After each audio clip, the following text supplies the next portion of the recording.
Okay, the National Economic Council at our last meeting had already taken position on the state police, and out of the 36 states, we have all signed, including the FCT, for the creation of state police. But you know it will be taken to National Assembly for legislation. I believe that state police is necessary because the Nigeria, the landmass of the country, the population of the country, you can't micromanage management of security. You have to decentralize security arrangement so that our comparative advantages can have a space in the system. So, Senator Ndume, of course, my very good friend. You see, we can no longer address the problems of the country in piecemeal. This is why there is no place called Nigeria. Listen to me, the name of this country is not Nigeria. The name is Federal Republic of Nigeria. It's a federal republic. Nigeria is a federation. And because it's a federation, if we look at the operations of the country, we know that part of the problems we have had all this while is tribal and religious, ethnic and religious sentiments. A few days ago, I was in Kaduna with my governors to see the former president, Muhammad Buhari. And I tried my best to distinguish his style of governance and the style of governance of President Bola Ahmed Tinubu.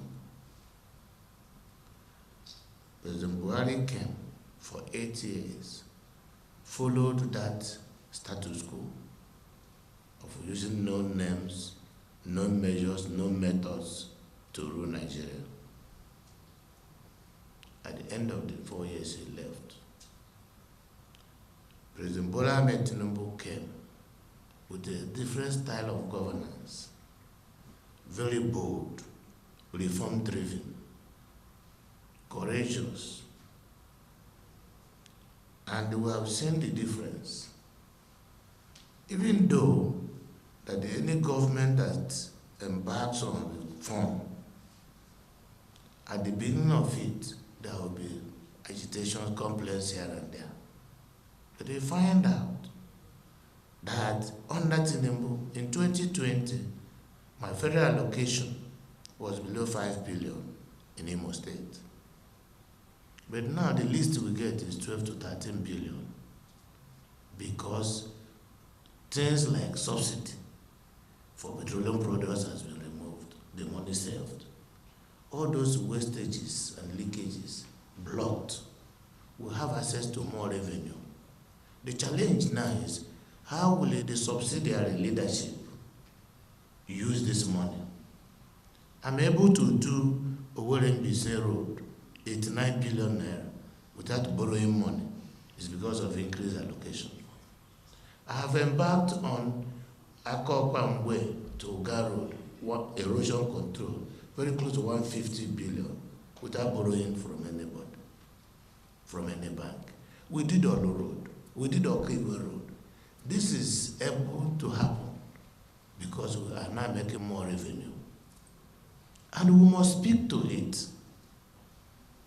So Nigeria can no longer afford, it can never see an American anywhere in the world tell you that my tribe is Little Rock, Arkansas. Clinton finished as governor 2 times.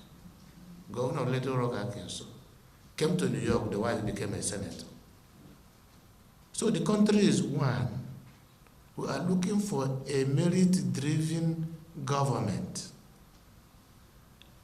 Governance that will be performance-based. Our people are interested in result.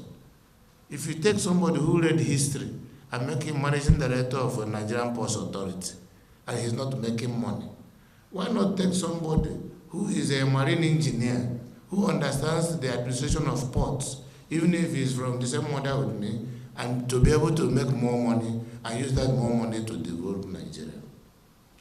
The dividends of democracy should be fertilized to the extent that the product will be enough to satisfy the yearnings and the appetite of our people. It is not about where you come from. We are Nigerians. We have laws too. So every man to his own style, every man to his own target and vision. So I'm not actually willing to delve into the nitty-gritty of tribal sentiments and the religious egoism and all that. But what I think that is proper here is to create access. Because Senator Ndume is an APC senator. President Bola Tinubu, APC president. APC as a party has internal mechanism for contributing ideas to leadership and also for resolving grievances and conflicts internally. So I will not dance in this open market to two people. Thank you.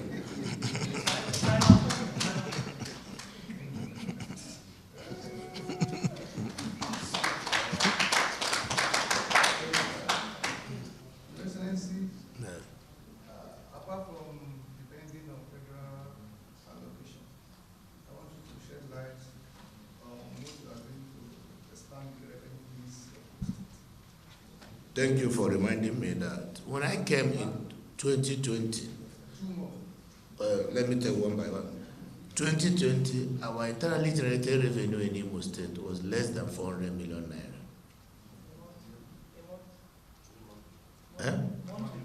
Monthly. Less than 400 million naira monthly. As I speak to you, we are very close to 4 billion. I installed a land administration system. I automated all the processes for collection of taxes and royalties. We have minimized to the barest minimum leakages. I stopped the idea of hiring consultants to collect government revenues. We have a single treasury account system. So everything is automation, both the formal revenue and the informal revenue. And we are still counting. I'm almost confident that by the end of this year, we will be close to 5 billion a month. And that is very clear, and no wonder the World Bank, under the SafeTax program, gave us a special award for all the reforms. I took 18 bills to the House of Assembly, all revenue bills. Last month, I offloaded those whose revenue income are below 100,000 from our tax net. I told them not to be paying tax anymore. I do a woman frying akara who at the end of the month may not make up to 100,000. Why are we flogging her to pay tax? So that population, as part of my stimulus package to stimulate the economy, we've been offloaded from the tax net. So we are intentional about our programs to boost and create a good economy. Second one, please. So could you also shed light on how you are implementing this local government autonomy? And the last one. You have started, you are there saying you have started campaigning for Tinubu second term, but some people are using. Sorry? Speak out now, or you're not confident to tell me what you want to say. Let me see. My very existence is resistant to timidity and the coalition is building up. It will appear as if you have started campaign for Tinubu second term. Are you not threatened by that coalition? In democracy. The second question was what? Local government. Okay. Okay. Of course, you know, all this while we came because of insecurity, the so-called insecurity, and what happened in Imo State, all of you know about that. We operated the caretaker committee, but it got to a point it became necessary that we must now democratize local government. And we conducted a very transparent and very very good and free, one of the freest local government elections. We have councillors and everything. So the local government system is running already on its own. We don't have problems with our local government authority in terms of revenue, in terms of administration, in terms of anything.